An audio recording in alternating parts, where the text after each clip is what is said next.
as just an example.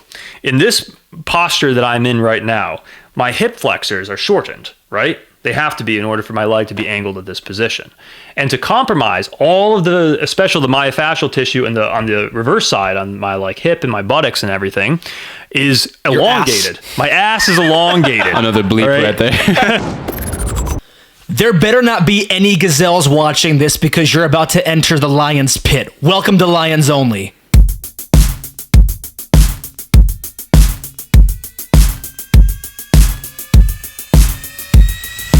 Lions Only.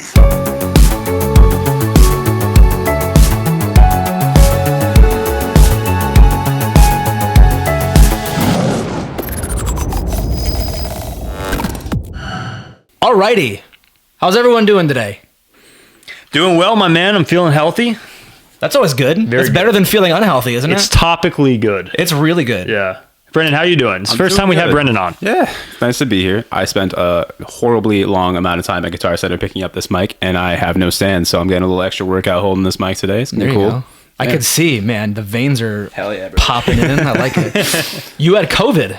I sure did. My God. What number time was that? Well, that's only the second, so it's like one per year. I think I'm on a good roll with that, so hopefully we don't keep that going, but... Yeah. Didn't Once hit me a as year is hard. normal, no? Like, if you go beyond once a year, then it's like, what are you doing, man, Yeah, right? I feel bad for those guys. I know somebody's had it 7 times now, so at least I'm not that guy.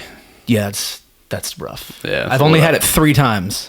You beat me, though, so... I think 3 times. 2 or 3 times, something like that. Yeah, I mean, who's keeping track? Yeah, exactly. But anyways, yeah, so today's episode, myofascial, facial? Yeah, so myofascial release. As go. promised, last time we were here, we talked about recovery and maximizing recovery. And I mentioned myofascial release, something I do. So we'll talk about that today. And it's truly a very important topic. If you experience any pain at all, then I think you should definitely consider myofascial release as a therapeutic technique. So we'll get into why I'm so broad in saying it that way, as well as what it is, why it works, the science behind it and everything. So we can dive right in. Let's do it. Question 1. Actually, so I have a question here, and Alright, this you is start. probably this is an important question. Yeah. All right. What is it? What is That's where I was going to What is it? Yeah, so I think you got to start with what is fascia generally. So you go to school in like high school or whatever, and you learn about the different categories of tissue, right? You have your connective tissue, your muscular tissue, nervous tissue, etc. Within the broad umbrella of connective tissue, there's something called the fascial system. And when it was originally named, I'm not sure what it's named after, but when people do dissections on like bodies or animals or whatever, they would cut away all of this sticky web-like stuff. Literally, it looks like a spider's web that's on the muscle, and they would just discard it because they thought that it was packing material. Something like that, right? Just not important. Don't worry about it. Let's get to the muscles and figure out how the muscles work because that's where all the meat is, literally. The Right. meat. Yeah. So recently, as in like maybe the past 20, 30 years, the fascial tissue has gotten a lot more attention from the scientific community. There's more research being done into the role it plays in a whole lot of different things, but it definitely plays a very critical role in motion and preserving your sort of mechanical integrity, let's call it. Yeah.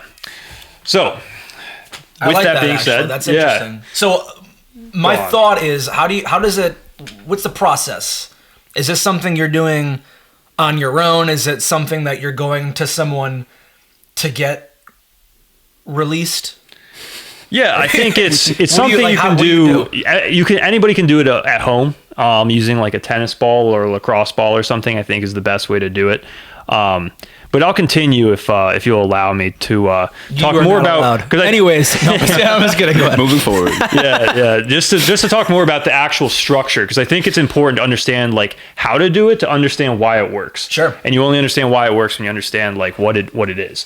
So there's 2 major components in the fascia. You have collagen, which is it's the stuff that a lot of like your ears, your nose, it provides mechanical support. It's strong, it's tough. And you have elastin, elastin, which is what gives the pliability and flexibility to your muscles. And these two components are arranged in the fascia on multiple different levels. So you have something called your superficial fascia. If you press right into your arm, you can feel it, right? It's the squishiness that all of the squishy non-bone parts of your body are. So the first step to myofascial release is identify where you have fascia and where you do not. Very, very easy. Make sure, like bones, there's no superficial, very, very little superficial fascial tissue. Underneath that, there's multiple layers of fascia that go and they're interwoven between all of the muscle fibers in your actual body, right? And so these, I think I sent you guys an article about sort of the cybernetic effects of fascia, in that there are a ton of nerve endings. There's what's called the extracellular matrix, which has a system of different glycoproteins and everything. But basically, all of the muscles in your body they have certain cellular demands that they need. And the fascia is kind of like a parallel highway. It works in conjunction with your lymphatic system, with your blood vessels, in making sure that all of those materials are distributed to the cells for their own, function, maximal function in an optimal manner. And in addition to that, you also have the nervous system. There's a ton of nerve endings throughout your myofascial network. That was kind of the focus of that paper, which we can pull up at some point later, or we'll post it on the site, because I definitely want to give credit to the guy who wrote it. Did a really good job summarizing all of the science. We can throw links in maybe the description. Yeah, we'll throw a link in the description. We'll throw definitely make sure to give him a ton of credit there. But yeah, your muscle, believe it or not, it responds. It gives a hypertrophic response that goes. It activates from your neural system, from your not your CNS. Is it your CNS, central nervous system? I believe so. Yeah, that sounds right. Well, it's your nerve endings. Your cells are the things that actually send an electronic signal to the muscle, and the muscle contracts in response. But you have way more nerve endings in your fascia than you do in your muscle. And so the role of fascia in terms of movement, in terms of not only just very, very basic things like how you stand, how you sit, but then also how you walk, how you run, how you throw, fascia plays an absolutely critical response. So you guys work out a lot, or you've been working out quite a ton. Have you noticed tightness in any areas of your body? Do you mean general muscle soreness, or you mean like legit like tightening up? Like a restriction in motion? At certain times, I wouldn't say generally. There have been times where I felt like my what's it called? Range of motion has been decreased a little bit. Is that what you're referring to? My range of motion in my thumb is I'm not even being sarcastic when I'm saying this. I'm actually genuinely curious if this is a thing. So you see how I can do this with my thumb? First off, I can do that. That's weird, right? Interesting. That'll be bleeped out because this is going to be TVG. But you see this, right? But look at this. What is that, dude? You see how I can't put it down all the way? So I'm not, and this, unless this is just, you have weird thumbs, or just shut up because this is not relevant at all. Is that like, wait, has that been since you've been working out more, or has that just been a lifelong thing? This has been, I noticed this, I don't know, maybe a couple years ago. Okay. I didn't always used to be like that. But I don't know if maybe I jammed it during volleyball or something. I don't know. But long story short, let's make this like a little quicker. Is there fascia in fingers? I think so. If there's not, then let's move on. I'm not an expert by any means, but I do think so. I think everywhere that you have muscle, like literally your entire body is covered in fascia. Huh. I'm pretty sure, from your head to your toe, across all of your organs, like just it's all there.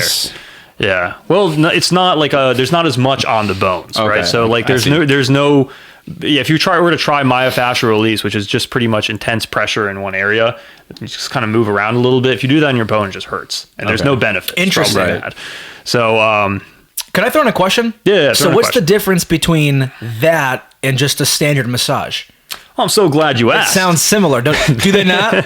Lions? Yeah, it sounds very similar. The key there, I think massage is a general category that it's like a myofascial release falls within the category of massage, but there's certainly most massages people do are definitely not myofascial release.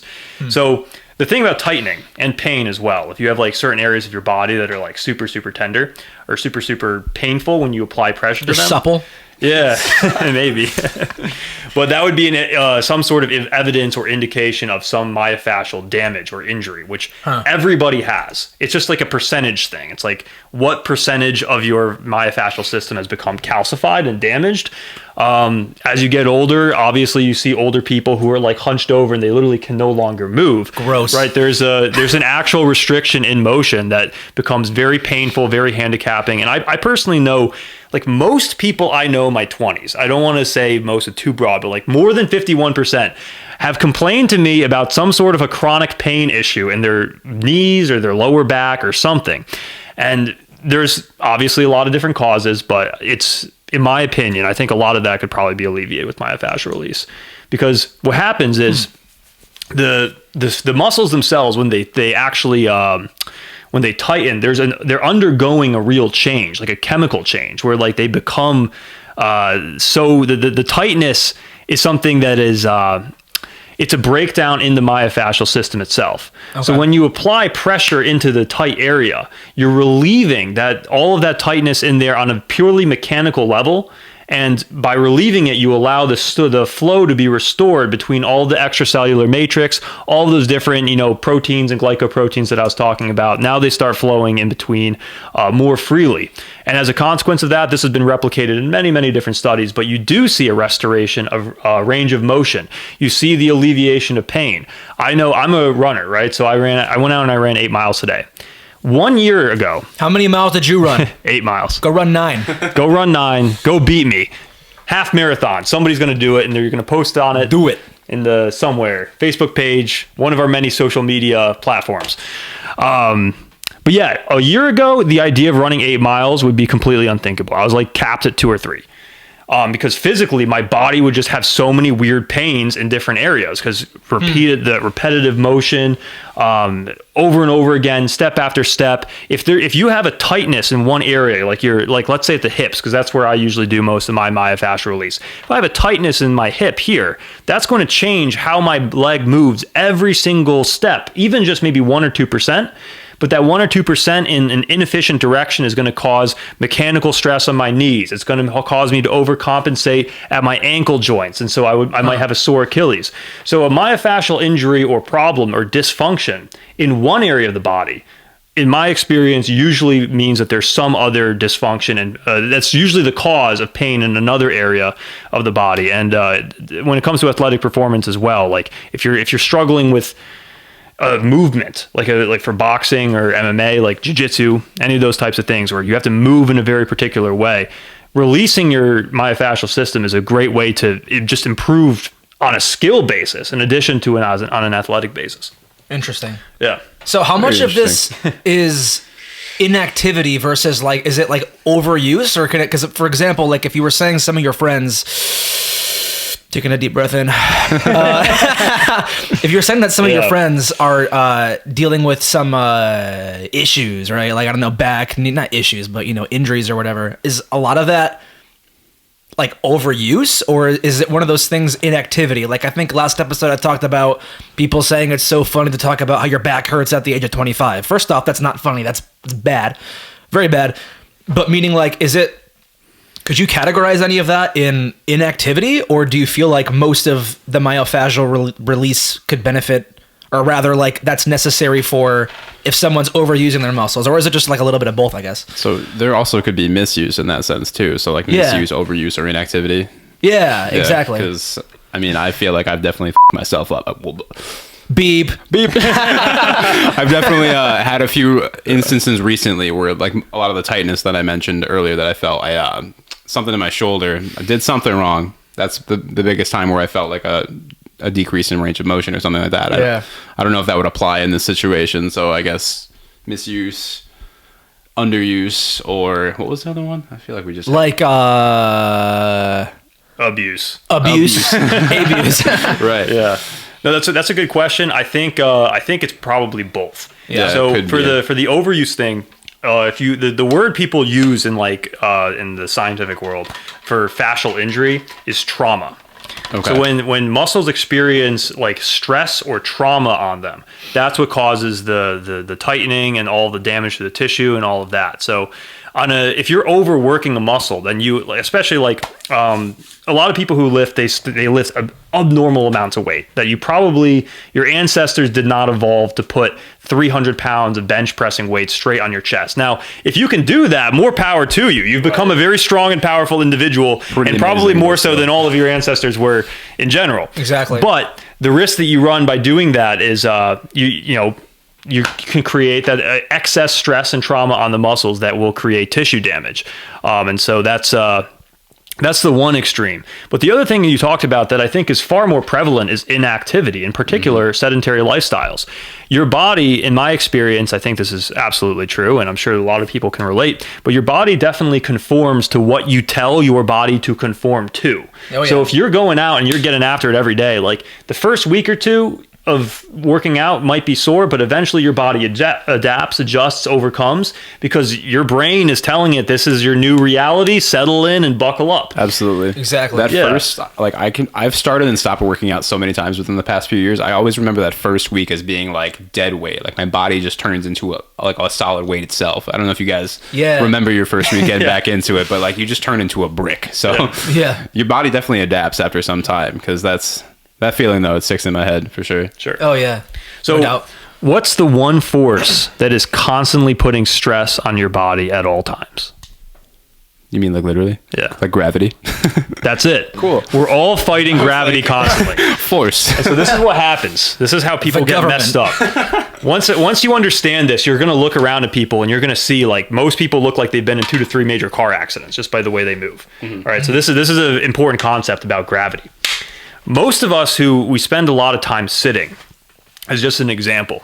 In this posture that I'm in right now, my hip flexors are shortened, right? They have to be in order for my leg to be angled at this position.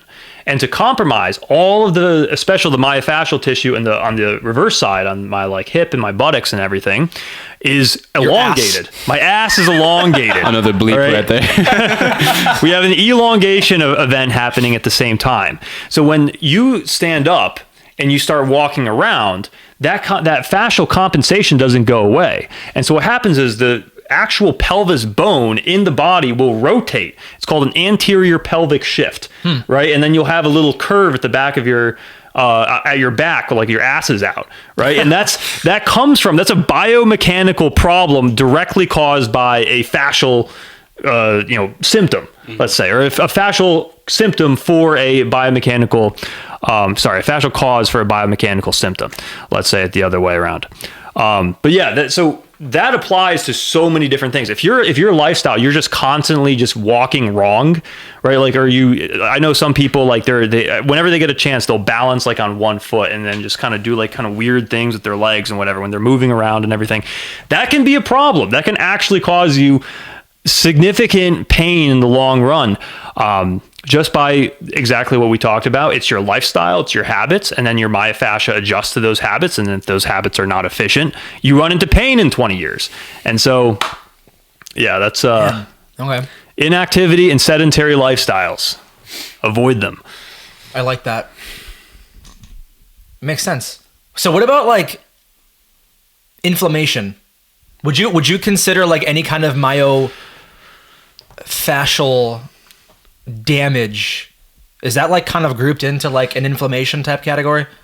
So that's a good question. I think the research on that question is going to come out more fully in like the next 5 years or so, because I think recently there's been a discovery that the myofascial system has significant absorptive properties, right? And what is inflammation? It's like a rush of blood cells to one specific area. Yeah. Right. And if you kind of put those two concepts together, I think it's totally possible that a lot of inflammation can be relieved from a proper absorption, let's say, within the myofascial. It's a weird word. I don't know what to abbreviate it to. Yeah, you're in your fascia. I think when you have people who are maybe they're constantly like hunched over, right, and they have a fascial problem in their back. That's a very important part of your body. If you have inflammation issues in your back, then that's going to cause the back pain. That might be something that might mess up your knees, right? So I'm not convinced that those things are unrelated. And I think if you look at the whole body as a system that's continuously connected between itself, then why wouldn't it be related? And and this is kind of more of a philosophical question than a scientific one, but I personally believe that every single minute of your waking day that you live your day with, how seriously you treat your own words, how you walk, how you stand, like the type of work you do, what you are willing to accept and what you are not willing to tolerate from people in your relationships. All of that is interconnected, right? Diet, we talk about that as well. Yeah. And then in particular, myofascial release is this one, specific thing you can do. It may seem very niche, but I think everything is connected. And if you start improving on one system at the same time you're improving in everything, all of those symptoms are going to start to alleviate themselves. Like inflammation is a great example of this because there's just so many causes of inflammation. It comes from your food, comes from your posture, comes from fascial damage, come from a lot of different areas. Sure. Does that sort of make sense the way I explained it? I think no. Actually, yeah, I'd say so. It's got a lot of layers, but it's very interesting to think about how it's all connected. Like an onion, exactly. Or like Shrek. Exactly. Shrek's, yeah. But I guess I'd say like is the myofascial release, is it strictly just like, is there, weird question, is there any way to like release the fascia aside from just like pressure? And I know that's like such a random question, but I kind of have a thought process with this. I don't know. I don't think so. Because I think at least like maybe you can heal the fascia with like drugs or something. Like I'm sure that's possible, but the reason it works is because it's mechanical. Okay. And like if you imagine like the fascial tissue is like this sort of sponge like, stuff in your muscles. By actually moving and kneading the sponge, you can imagine the water being redistributed within the sponge. Okay. Does that sort of make sense? It does. It's the mechanical nature of myofascial release that works. So if you're thinking to yourself, how can I try this out at home? Right? I am thinking that. Yeah. This is the application step. Very, very simple. If you apply pressure like in a very specific way, I recommend using a lacrosse ball, or if you're totally new or if you know that you have like tightness, you got a tennis ball. I've got a tennis ball over here. Show the people so they know you're not lying. Tennis ball. Boom. Oh my God. All right. So if you have a tennis ball, let's say, right? And you're lying down on the floor, face down, and you put this right over your hip flexor. If you have tight hips, then you will definitely feel instantly just the tension.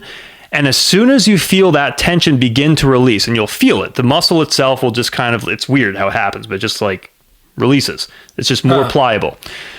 Even if it's a very, very small release, it's a very small change in pliability, just move to the next area of your body. So what I personally do, because I mentioned I run a lot and I definitely have like tightness around my hips, is I literally put this tennis ball in every single spot underneath my pelvic bone until every single part releases. And then afterwards I feel, a lot better for sure. And I was going to say I feel good, but then I realized a lot of people who are doing this for the first time, it will definitely be uncomfortable. That's the biggest difference, I think, between MFRs and massage, is that massage is usually done for comfort because you like pleasure. And MFR really sucks, especially if like the IT bands, when I first started doing these, put this tennis ball in between your IT band runs from the knee to the hip. And it's like, I think it's a combination of muscle and tendon and fat. There's just a whole lot of very primely tight tissue there, and you put a tennis ball there, some tight tissue. Yeah. Or if you get a foam roller and you roll this side of your leg out, it can be so painful. But if you do it over time, it becomes super pliable and the pain eventually goes away. The ideal state for all of your muscles should be that it's somewhat loose, pliable, and then when you need it to work, explosive and powerful. So if you take, for example, your forearm, people don't usually have fascial issues in their forearm unless they're like tennis elbow or something. You just kind of feel how your muscle fibers feel. There's no pain, there's no tension. Everything is just kind of loose and, rubbery almost, whatever you want to describe the nature of a muscle fiber. Gooey, sure. But like less gooey because it still has to work, right? That should be every single muscle fiber in your body. It should have that same characteristic, from your hips to your hamstrings, your calves. Your ass too? Especially your ass, Alex. The gluteus maximus is the largest muscle in the body. Exactly. Fact. That's actually why I'm literally like a chick in the gym now. I'm not kidding. I do a lot of workouts for the glutes because of that. No, seriously, it's the largest muscle in your body, and a lot of the times and stuff too, like if you have like a little bit of, because I have like a little bit of fat I'm still trying to burn off so I can get some washboard abby wabbies for the freaking summer. But like when you work out the larger muscles of your body, I forgot the science behind it, but anyways, that's kind of why I'm focused more on that, which actually I was going to ask you. This is like so weird to demonstrate on this video, but like I want to know how to myofascially release Your ass? My ass. Because I'm sore. I did a leg day the other day, and it's so weird because, like, arms I could lift and don't get that sore. Chest, I mainly get sore inside and, like, here.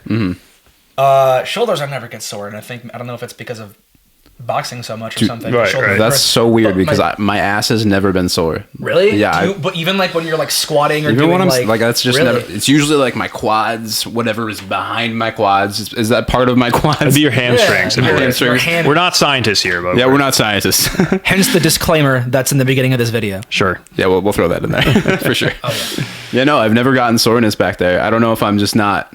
I can't be like the weight that I'm putting up. Maybe it's the. I don't know. Maybe it's the. These are going to be a number of a lot of different bleeps things. in here today. Like, I don't know, form, Could be weight, Genetics. repetitions, genetics. I know some people who get sore in like very particular places. Like literally, like possibly. I always dude, after a really hard leg day, like my it's mostly my hamstrings a little bit maybe, but mostly my ass. Yeah. Mostly the ass, guys. I never feel it there. Even like when I'm squatting, it's just never like a soreness that I get. Really? If am I not activating it right when I'm squatting? I don't know. Like, am I not activating my ass? Let's see what it looks like. What's your form? My form for my squat? You want me? Let's see the form. Are we being for real right now?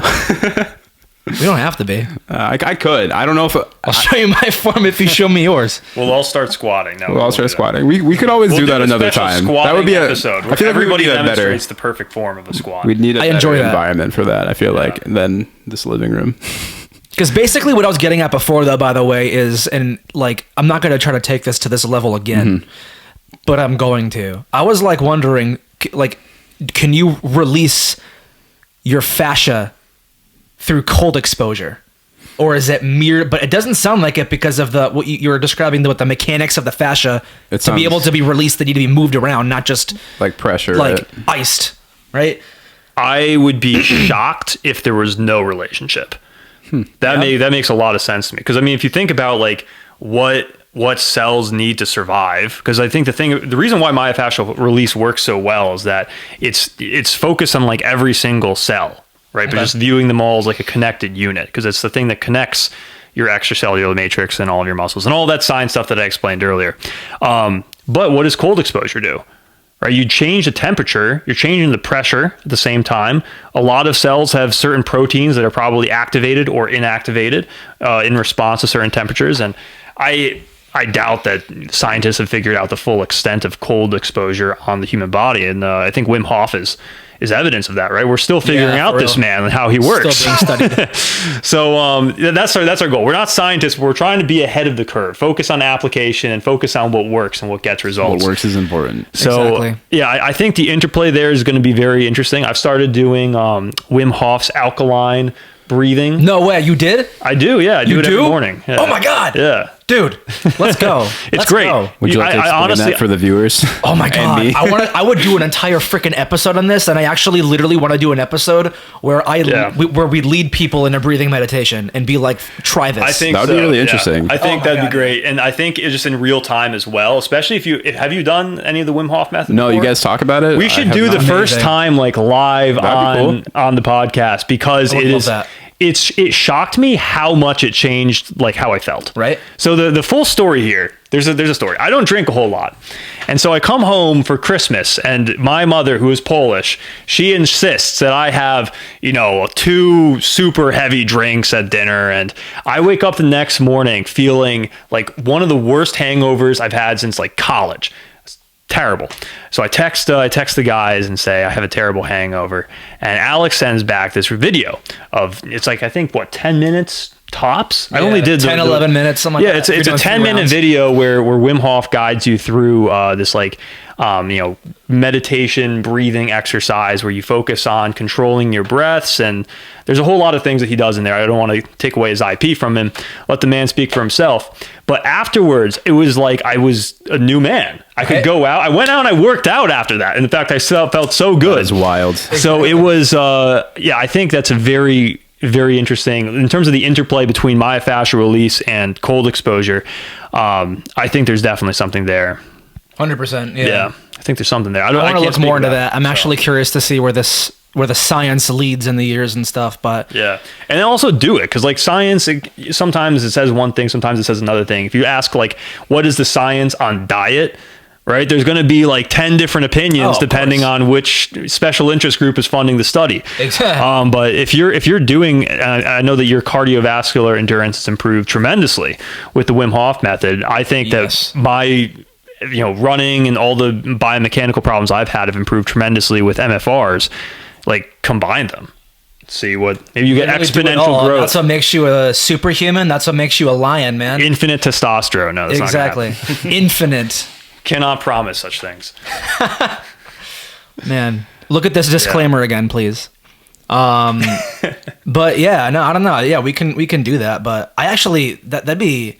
We should lead. I would be interested, definitely in this setting too. I mean, it'd be cool for everyone to experience it, not just me. It'd be pretty sweet. Yeah, and I'm like, part of me is like, do we add it to this episode or do we just wait until like another? I think the beginning of next episode we try it out with Brendan. Let's do it. What do you think? Okay. That's a good idea. Yeah, let's do it. Yeah, let's do it. Because that's a good lead in anyways, because I believe first off, we're probably a little bit out of time right now anyways, but I believe next episode we're doing at-home workouts. Yes. And you know what's one thing you can do at home? Alkaline breathe. Go into the cold. Be a lion. Drink protein.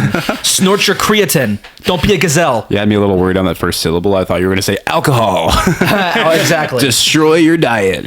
Yeah. Exactly. Don't do that. I mean, maybe a little bit, do that. but like definitely not too much. Alcohol's bad. Don't make a habit. Exactly.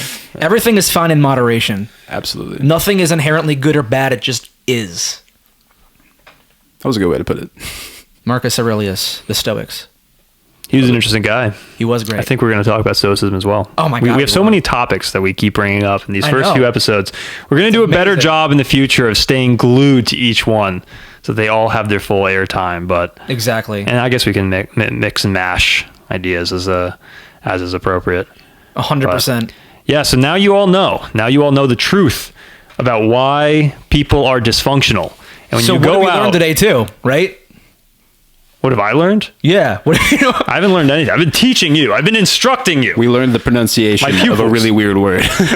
We learned how to pronounce fascia. That's what we learned today. Now we go home, try it out. It's definitely worth doing. And I think if you try it and you see how well it works, you're going to understand your body a whole lot better. Doing cold exposure, breathing exercises, anything that helps you understand your own body is going to make you a better, expert of yourself, so to speak. Yeah. So you don't have to start going to other people because you'll be like, I understand how I work. I understand what I need to do to take myself to the next level. And that's a good place to be. 100%. Self-empowerment. I like that. Right? Absolutely right. For sure. Any final thoughts? I don't know. I feel like I didn't do a lot of the talking this time. I learned a lot though. So, well, this episode I was kind of planning on just letting John Scott do his. But let me get one thing out of the way real quick. Okay, so since high school, I've been calling you John Scott. You still go by John Scott, right? I refer to everybody as John Scott, or have you dropped the Scott and have now just been John? What's happening? I have been going by John more recently for a very simple reason that I've had over and over again the incident where people think my last name is Scott. Oh, what idiots, dude.